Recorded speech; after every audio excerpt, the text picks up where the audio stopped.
জান্নাতীরা যখন জান্নাতে যাবে এত সুন্দর সেন্ট, জান্নাতীরা নিজের নাক দিয়ে জীবনেও শুকে নেয়। জিজ্ঞাসা করবে এটা কিসের সেন্ট? এত সুন্দর সুগন্ধি কখনো তো নাক দিয়ে নেই নাই। এক পর্যায়ে একজন ফেরেশতা বলবে, যেই মানুষগুলি রমজানে রোজা রেখেছিল মুখ থেকে গন্ধ বের হয়েছে, আল্লাহ ওইটাকে সংরক্ষণ করে জান্নাতে মডিফাই করে এখন সেন্ট হিসাবে স্প্রে করে দিয়েছে। জাহান্নামীরা জাহান্নামে থাকবে, দুর্গন্ধের কারণে জাহান্নামীরা অস্থির হয়ে যাবে। জিজ্ঞাসা করা হবে কিসের দুর্গন্ধ? বলবে জেনাকারীদের লজ্জাস্থানের দুর্গন্ধ স্প্রে করে দেওয়া হয়েছে। নাউযুবিল্লাহ। তাহলে এই জাতীয় অপরাধ করলে শাস্তি আছে না নাই? আবার বলেন আছে না নাই? দ্বিতীয় নাম্বার যে কথা বলতেছিলাম, আব্দুল্লাহ ইবনে হুযাফা রাদিয়াল্লাহু তাআলাকে কোনো খাবার দিলেন না, মহিলা ঘরের মধ্যে বের হয়ে গেলেন। একদিন শরীর চলে না, কোন রকম করে আব্দুল্লাহ ইবনে হুযাফা ভিতরে আছে। ডক্টর দূর থেকে নজর করে দেখলো উনি তো মেডিকেল সায়েন্সের তখন উন্নত ডক্টর। উনি চিন্তা করলেন এখন যদি খাবার না দেওয়া হয় আব্দুল্লাহ ইবনে হুযাফা এখনই মরে যাবে। রাজার কাছে গেলেন, বললেন রাজা এই মুহূর্তেই আপনি খাবার যদি না দেন আব্দুল্লাহ ইবনে হুযাফা মরে যাবে। এক পর্যায়ে বলল ঠিক আছে খাবার দাও, দুইটা খাবার দিতে। কয়টা? দুইটা। নাম্বার 1 দিবা হলো মদ দিবা পানি হিসাবে। দ্বিতীয় নাম্বার শুকরের গোশত দিবা। এই দুইটা জিনিস নিয়ে আব্দুল্লাহ ইবনে হুযাফার কাছে যাও। আব্দুল্লাহ ইবনে হুযাফা রাদিয়াল্লাহু তাআলার কাছে যখন খাবারগুলি নিয়ে গেলেন, যাওয়ার পরে যখন বললাম আব্দুল্লাহ এই যে উঠো খাবারগুলি খেয়ে নাও। আব্দুল্লাহ ইবনে হুযাফা খাবার খাওয়ার আগে জিজ্ঞেস করলেন কিসের খাবার এটা? এটা কিসের গোশত আর এইটা কি? আমরা তো আসলে কোনো জিজ্ঞাসা নাই, যা আছে সামনে শুধু দেও। কথা বলেন না কেন ভাই? যা আছে সামনে দাও। আব্দুল্লাহ ইবনে হুযাফা রাদিয়াল্লাহু তাআলা জিজ্ঞেস করলো এইটা কি? তখন ডক্টর বলল এইটা হলো মদ। এইটা শুকরের গোশত। বলুন তো দেখি এই দুইটা জিনিস, এই দুইটা একটা পানি আর একটা গোশত আমাদের জন্য হালাল না হারাম? আবার বলেন হালাল না হারাম? প্রশ্ন হলো আব্দুল্লাহ ইবনে হুযাফাকে দুইটা হারাম জিনিস দিলেন কেন? রাজা জানে মুসলমানের ঈমানি পাওয়ার যদি নষ্ট করতে চাও ওদেরকে হারাম খাবার দিলে ঈমানের পাওয়ার নষ্ট হয়ে যাবে, এজন্য হারাম খাবার দাও। আব্দুল্লাহ ইবনে হুযাফার এখন যে ঈমানের পাওয়ার আছে, যখন মরপান করবে আর হারাম গোশত খাবে ঈমানের পাওয়ার তখন নষ্ট হয়ে যাবে। এজন্য আব্দুল্লাহ ইবনে হুযাফার কাছে যখন হারাম জিনিস দেওয়া হলো উনি ওইটা খেলেন না। দুঃখ আর কষ্ট নিয়ে বলতে চাই ওই যুগের ইহুদি আর নাস্তিকগুলো ষড়যন্ত্র করেছে মুসলমানের ঈমান নষ্ট করতে চাইলে হারাম জিনিস ঢোকাও। বর্তমানে পৃথিবীর নাস্তিক আর মুশরিক আর নন-মুসলিম ওরাও ষড়যন্ত্র করেছে মুসলমানের ঈমান নষ্ট করতে চাইলে হারাম ঢোকাইতে হবে। বলেন দেখি আমাদের ঘরে ঘরে এখন আমাদের ঘরে ঘরে এখন হারাম জিনিস ঢুকেছে কিনা? সত্য করে বলেন। আরে ভাই আপনারা যদি না বলেন আমার কাছ থেকে শুনেন, মোল্লা মানুষের ঘরেও এখন হারাম ঢুকেছে। মোল্লাদের ঘরে যদি এখন হারাম ঢুকে আপনাদের ঘর তো আর ধ্বংস হওয়ার কোনো সুযোগ নাই। পুরা পৃথিবীতে ইহুদি আর নাসারা প্রায় 200 বছর আগে ষড়যন্ত্র করেছিল।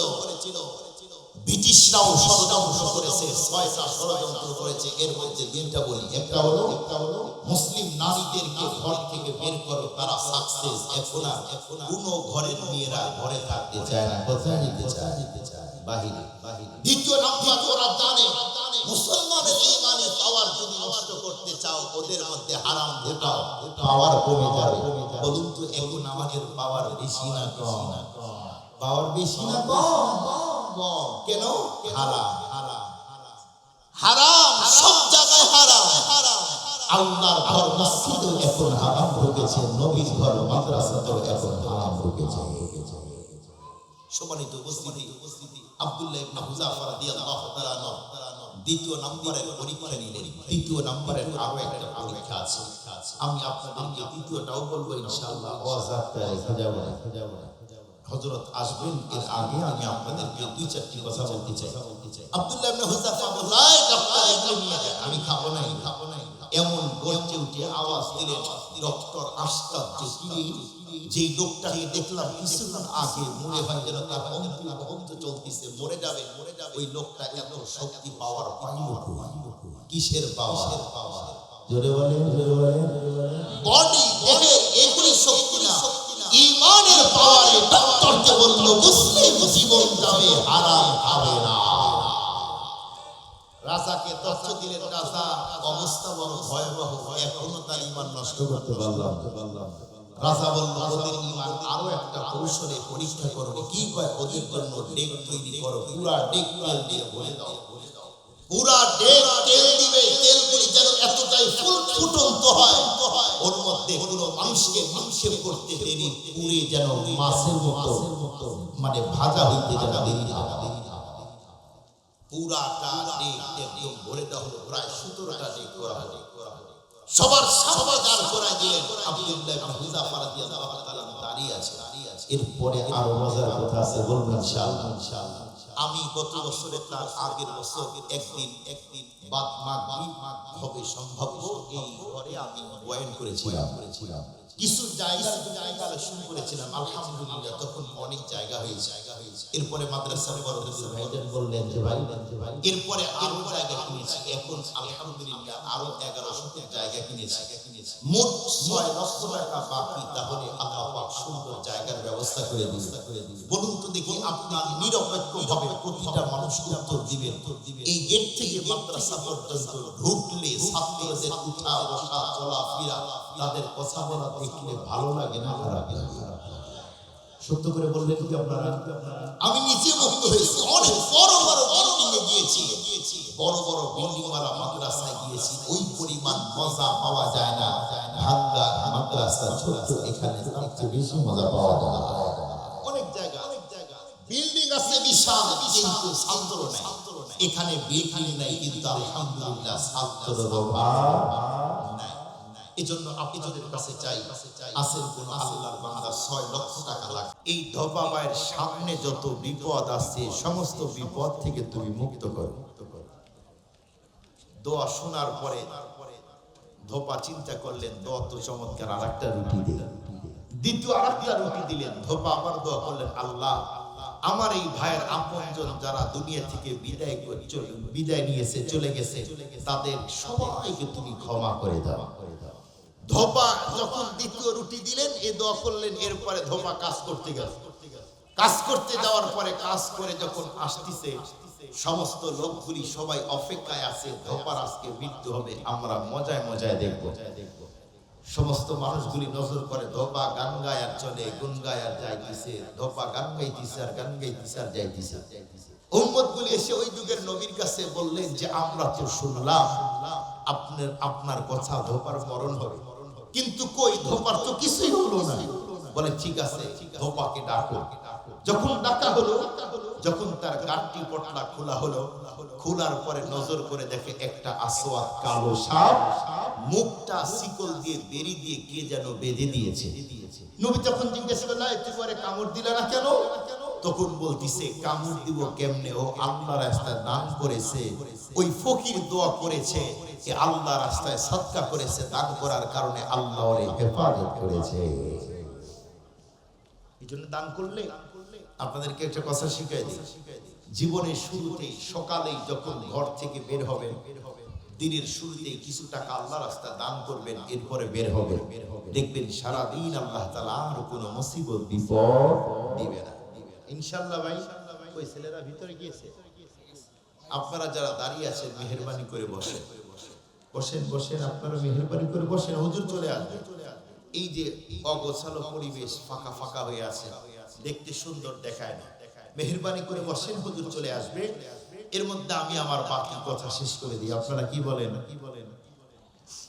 সম্মানিত মুআজ্জাজ মুহতারাম হাজিরিন, আব্দুল্লাহ ইবনে হুযাফা রাদিয়াল্লাহু তাআলা কেমন ইমানদার ছিলেন, আল্লাহু আকবার।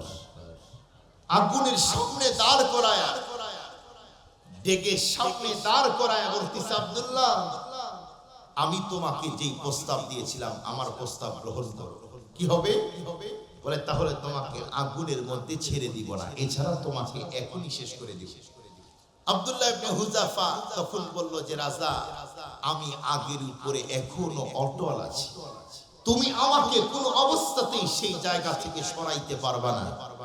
দুনিয়া সব কিছু দিলেও আমি আমার ঈমানটা বিক্রয় করব না। মুসলমান ভাইরা আমার কথাগুলি দিল দিয়ে বুঝার জন্য চেষ্টা করবেন। এক পর্যায়ে আব্দুল্লাহ ইবনে হুযায়ফা রাদিয়াল্লাহু তাআলা আনহু বন্ধুরা আমার যেই মুহূর্তে বলল তুমি কোনো অবস্থাতেই আমার ঈমানটা চুরি করতে পারবে না, এক পর্যায়ে রাজা তখন রেগে আগুন হয়ে বলল এই সৈন্যবাহিনীগুলি এই মুহূর্তে মুসলমানদের মধ্যে হতে দুইজনকে তোমরা ডেকের মধ্যে এখনই নিক্ষেপ করে পুড়িয়ে শেষ করে দাও।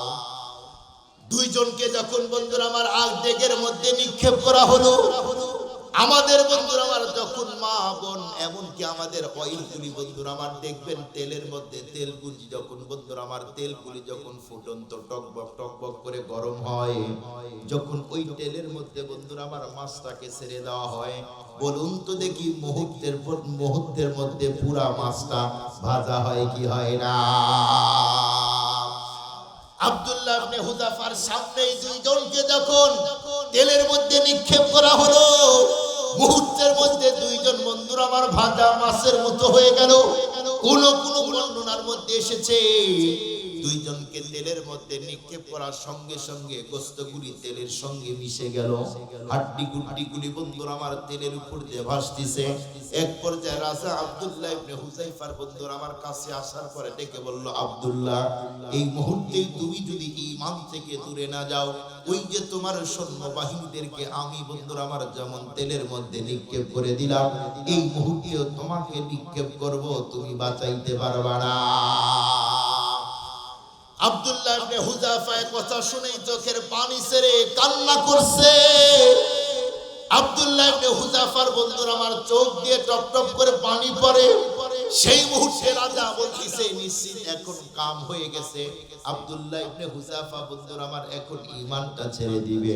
এই কথা ভাবতে আব্দুল্লাহ ইবনে হুযাফাকে তখন ডেকে বলল, আব্দুল্লাহ বুঝতে পেরেছি তোমার তো দিলের মধ্যে দুনিয়ার মহব্বত আছে, তোমার বন্ধুরা আমার একটু হলেও তো জীবনের মায়া আছে, কোন অবস্থাতেই তোমার জীবনটা এখন শেষ করে দিতে চাও না।